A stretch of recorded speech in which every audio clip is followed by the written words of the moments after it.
Hello everyone, मैं तनवीर आप सबका तनवीर एसएससी मैथ्स पर स्वागत करता हूं। और देखिए, आज की जो क्लास है हमारी वो कंपाउंड इंटरेस्ट की सेकेंड क्लास है। हमने अपनी पहली क्लास में कंपाउंड इंटरेस्ट के एक बहुत ही प्यारे कॉन्सेप्ट को समझा था और उस पर बेस्ड क्वेश्चंस भी सॉल्व किए थे। आज की इस क्लास में हम कंपाउंड इंटरेस्ट के दो नए कॉन्सेप्ट्स को समझेंगे और उन पर बेस्ड क्वेश्चंस को सॉल्व करेंगे। मैं बताऊंगा कि कैसे कठिन प्रश्नों को भी आप आसान बनाकर सॉल्व कर सकते हैं। बहुत ही ध्यान से एक एक पॉइंट को समझिएगा, ठीक है। तो सबसे पहले कॉन्सेप्ट को समझ लीजिए। अगर किसी भी प्रश्न में आपको दर दे रखी है, मान लीजिए, ठीक है, दर दे रखी है, तो दर की सहायता से बेटा आप मूलधन और मिश्र धन का अनुपात निकाल सकते हैं। मूलधन और मिश्र धन का अनुपात निकाल सकते हैं एक वर्ष के लिए, ठीक है ना। अगर दर दे रखी है तो दर की सहायता से आप मूलधन और मिश्र धन का एक वर्ष का अनुपात निकाल सकते हैं। जैसे मान लीजिए दर दे रखी है बेटा 10% वार्षिक, 10% वार्षिक चक्रवृद्धि ब्याज की दर दे रखी है हमें। तो इस दर को बेटा हम क्या करेंगे, भिन्न में चेंज कर लेंगे। 10% का मतलब होता है 10/100 यानी 1/10। तो भिन्न में मान हो गया बेटा इसका 1/10। तो 1/10 का क्या अर्थ होता है बेटा? 1/10 का अर्थ ये होता है कि 10 पर 1 का ब्याज है, 10 पर 1 का ब्याज है। तो ये 1 ब्याज हो गया बेटा और 10 हो गया मूलधन। अब 10 पर अगर 1 का ब्याज है तो इसका मतलब है मूलधन है 10 और 1 जोड़ के 11 हो गया मिश्र धन, ठीक है। मूलधन और मिश्र धन का अनुपात बेटा 10:11 आ गया।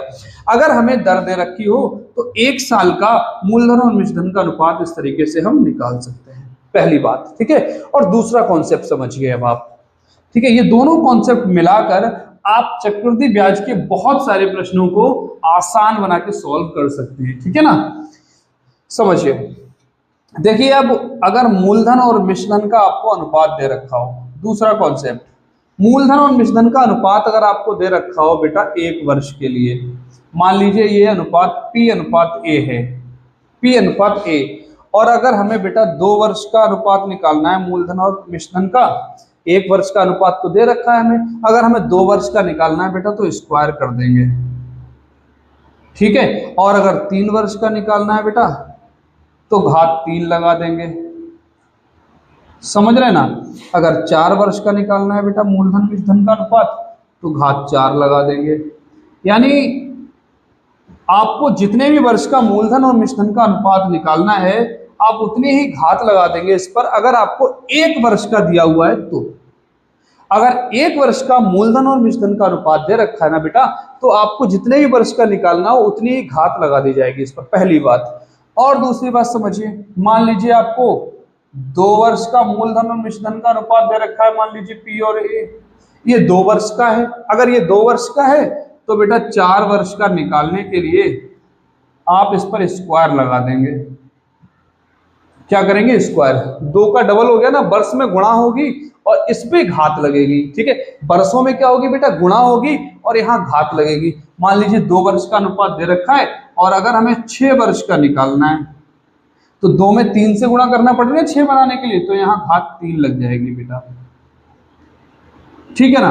तो अगर 2 वर्ष का दे रखा है और 6 का निकालना है तो 2 3 6 बन रहा है, यहाँ 3 से गुणा और ये वर्ष में होती गुणा और इधर मूलधन और मिश्र धन के अनुपात में घात लगती है, ठीक है। तो यहाँ अगर 3 से गुणा करना पड़ रही है तो यहाँ 3 घात लग जाएगी, ठीक है। तो इस तरीके से हम निकाल सकते हैं।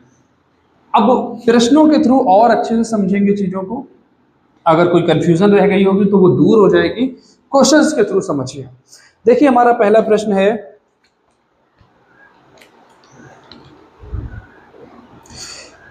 चक्रवृद्धि ब्याज की किसी वार्षिक दर से 2500 रुपए की एक धनराशि 2 वर्ष में 8100 रुपए हो जाती है, ठीक है। 2500 रुपए की धनराशि 2 वर्ष में 8100 रुपए हो जाती है। तो बताइए बेटा 4 वर्षों में कितनी हो जाएगी? अब देखिए बेटा 2 वर्ष का अनुपात हम यहां से निकाल सकते हैं। मूलधन और मिश्र धन का 2 वर्ष का हम अनुपात हमें दे रखा है एक्चुअली 2500 और अनुपात 8100, ये 2 वर्ष का अनुपात बेटा हमें दे रखा है, ठीक है। तो अगर हम देखें ये अनुपात में है तो कैंसिल भी कर सकते हैं भाई, ठीक है। 25:81 हो गया, 2 वर्ष का अनुपात दे रखा है। और अगर हमें 4 वर्ष के बारे में कुछ निकालना है तो हम 4 वर्ष का अनुपात निकाल सकते हैं। जैसा कि अभी हमने बताया बेटा 2 वर्ष का अनुपात ये दे रखा है, 4 वर्ष का निकालना है तो यहाँ 2 से गुणा हुई है ना वर्षों में, तो यहाँ घात 2 लगा दें। 25 की घात 2 कितना हो जाएगा बेटा? 625। और 81 का स्क्वायर कितना हो जाएगा? 65 61। तो 4 वर्ष का जो मूलधन और मिश्रधन का अनुपात होगा वो ये होगा, लेकिन हमें मूलधन बताया गया 2500 रुपए। कितना बताया गया बेटा? 2500 रुपए ये मूलधन है। यही राशि तो 2 वर्ष में बढ़ के 8100 हो जाती है, यानी ये मूलधन है। तो ये 625 की वैल्यू हो गई, 625 की वैल्यू हो गई। ठीक है, निकालना है हमें मिश्रधन, यानी 4 वर्ष बाद कितनी हो जाएगी? तो 65-61 की वैल्यू बेटा हमें निकालनी है। इसको सॉल्व कर लेंगे सिंपली। ठीक है, तो देखिए ये 4 बार चला जाएगा, इससे 4 पंजे 20 का 0 हासिल 2, 4 दूनी 8 2 10 का 0 हासिल 1, 4 6 24 1 25। तो 4 बार चला जाएगा ये। 4 से बेटा इसकी करेंगे गुणा, 4 एकम 4, 4 6 24, 4 पंजे 20 2 22, 4 6 24 2 26। तो ये आ गया बेटा 26,244 रुपए। यानी वही राशि जो 2500 थी 2 वर्ष में 8100 हो रही थी, वो 4 वर्ष में 26,244 रुपए हो जाएगी। ठीक है ना। देखिए अगले प्रश्न पे चलते हैं भाई। अगला प्रश्न है बेटा, 8,000 रुपए की कोई धनराशि चक्रवृद्धि ब्याज की किसी वार्षिक दर से 2 वर्ष में 12,500 रुपए हो जाती है, तो 3 वर्ष में वह कितनी हो जाएगी? 2 वर्ष में 8,000 से 12,500 हो जाती है, 8,000 से 12,500 हो जाती है, यानी ये मूलधन है और ये मिश्रधन है। तो मूलधन और मिश्रधन का अनुपात हम यहां से निकाल सकते हैं बेटा। 2 वर्ष का है ये अनुपात, ठीक है ना। 2 वर्ष में 8,000 से 12,500 हो जाती है, तो बताना 3 वर्ष में कितनी होगी। ठीक है ना।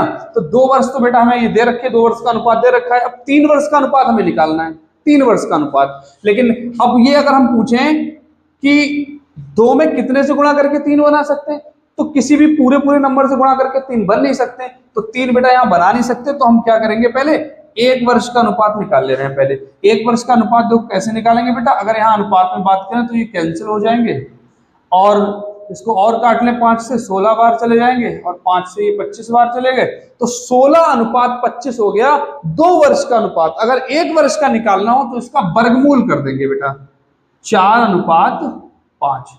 जैसे 1 वर्ष का अनुपात अगर हमें दिया हो और 2 का निकालना हो तो स्क्वायर करते हैं, वैसे ही 2 का अनुपात अगर दिया हो और 1 का निकालना हो तो वर्गमूल कर देते हैं। समझ रहे हैं ना बात को। आगे देखिए, अब अगर हम इससे 3 वर्ष का अनुपात निकाल लें बेटा, देखिए अभी समझा रहा हूं मैं आपको, इसलिए वक्त लग रहा है थोड़ा सा, लेकिन अगर इसी को हम सॉल्व करेंगे, सिर्फ सॉल्व करने का इरादा होगा, तो बहुत ही फास्ट लगाया जा सकता है इस ट्रिक को। ठीक है, तो 3 वर्ष का अनुपात बेटा कितना हो जाएगा, इसकी घात 3 कर दो, 4 चौक 16 चौक 64, और इसका 25 पंजे 125। तो ये बेटा 3 वर्ष का अनुपात आ गया।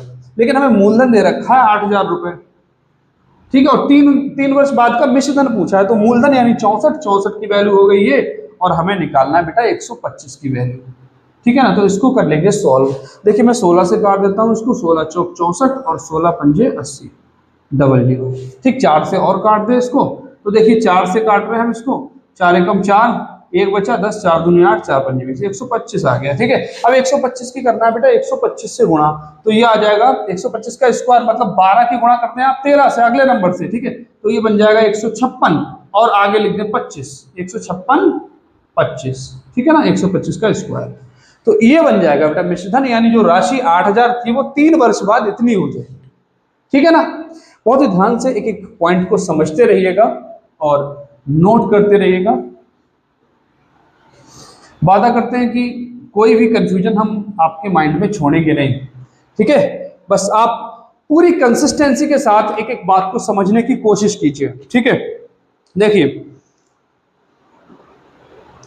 किसी धन पर 10% वार्षिक चक्रवृद्धि ब्याज की दर से 2 वर्ष का चक्रवृद्धि ब्याज 525 रुपए है, तो उसी राशि पर दुगने समय के लिए वार्षिक 10% आधी होने पर साधारण ब्याज कितना होगा। बहुत ही ध्यान से समझिए। देखिए हमें दर दे रखी है 10% वार्षिक, दर दे रखी बेटा 10% वार्षिक, तो हम दर की सहायता से पहले, अच्छा दर को हम भिन्न में लिखें तो 1/10 हो जाएगी।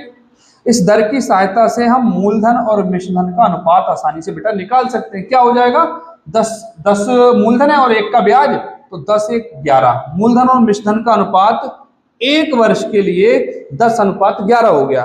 ठीक है ना। लेकिन बात हो रही है यहाँ पर 2 वर्ष की, तो बेटा क्या करेंगे हम, 10 का स्क्वायर हो गया 100, और इधर 11 का स्क्वायर बेटा 121। तो 2 वर्ष का अनुपात इनका 100 और 121 हो गया। अब अगर हम बात करें 100 राशि है और 100 से 121 हो रही है, ये मिश्रण दे रखा है, तो ब्याज कितना लगा है बेटा 21 का लगा है ब्याज। 100 में 21 जोड़ के तो 121 होंगे, मिश्रण में से ये मूलधन घटा ले, ब्याज आ गया ये, ठीक है 21 का ब्याज है। लेकिन इस प्रश्न में हमें ब्याज बताया गया कि 525 है, तो ये जो 525 है ना बेटा, ये 21 की वैल्यू हो गई, किसकी 21 की। और अगर हमें मूलधन निकालना हो तो मूलधन है 100 से गुणा कर दे बेटा, 100 से गुणा कर दे, ये मूलधन निकल के आ जाएगा। लेकिन इस प्रश्न में मूलधन नहीं पूछा है बल्कि कुछ और पूछा है, तो हम अभी सॉल्व ना करके डायरेक्ट पूरी वैल्यू को ही सॉल्व करते हैं, ठीक है।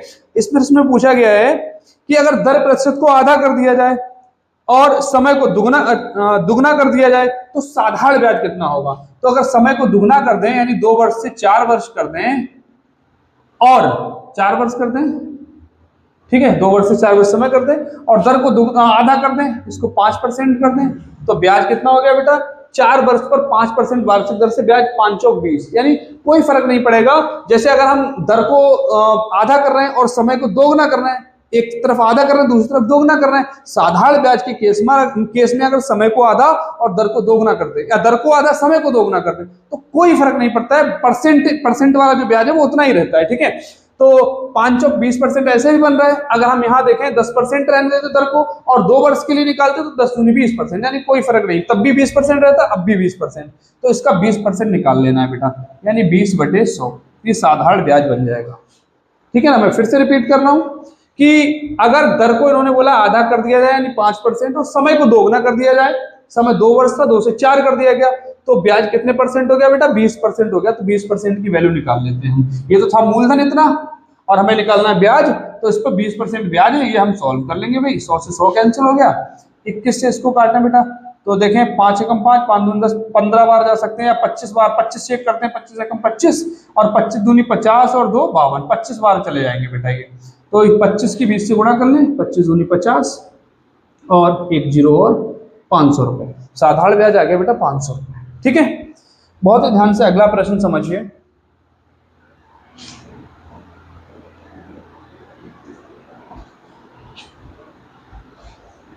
देखिए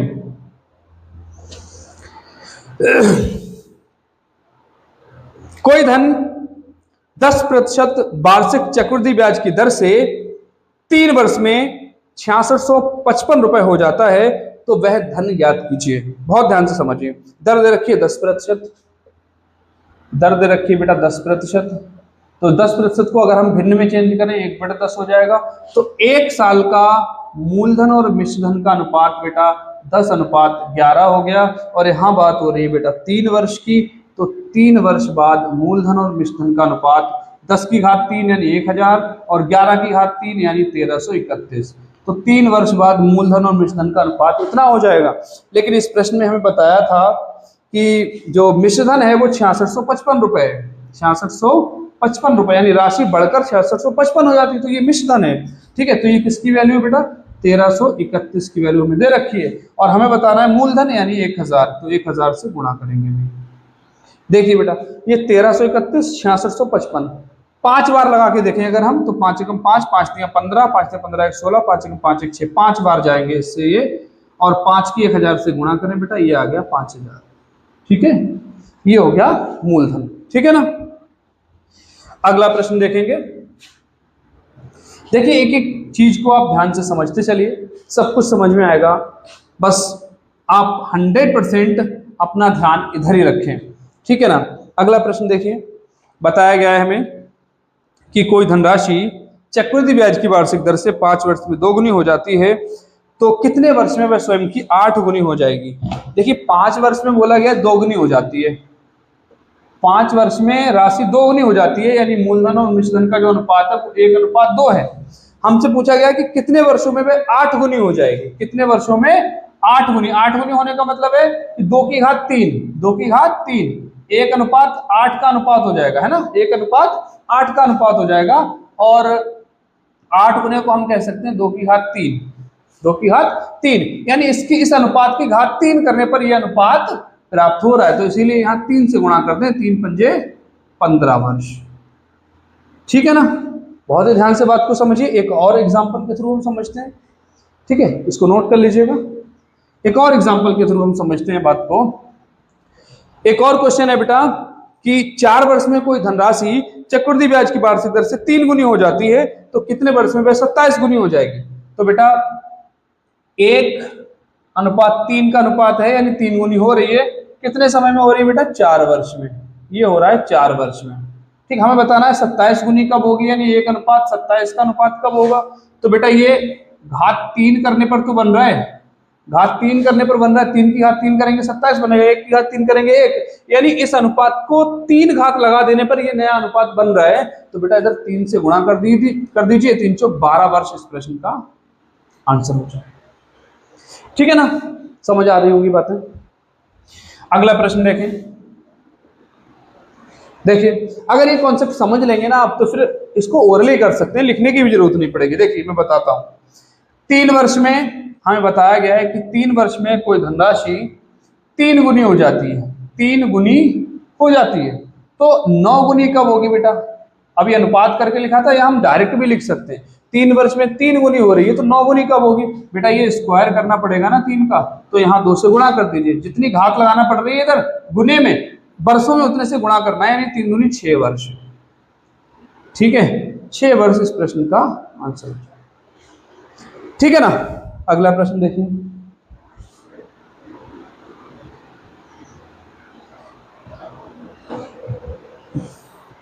देखिए अगला प्रश्न है कि कोई धनराशि 4 वर्ष में 2 गुनी हो जाती है तो कितने वर्ष में 4 गुनी हो जाएगी?